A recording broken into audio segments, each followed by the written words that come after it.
Srimathi news செய்திகளுக்காக செய்தி வாசிப்பவர் வித்யா. திருமயம் அருகே ராங்கியம் அருள்மிகு ஸ்ரீ உரங்காப்புலி கருப்பர் திருக்கோவிலில் நடைபெற்ற சிவராத்திரி விழா மற்றும் கப்பரை திருவிழா. இதில் ஏராளமான பக்தர்கள் பால்குடம் ஏந்தியும் 500க்கும் மேற்பட்ட பெண்கள் திருவிளக்கேந்தியும் வழிபாடு செய்தனர்.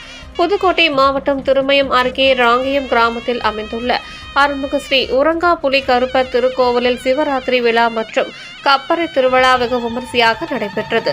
இந்நிகழ்வில் 100க்கும் மேற்பட்ட பக்தர்கள் பால்குடம் சுமந்து உரங்காப்புலி கருப்பர் சுவாமியை வழிபட்டனர்.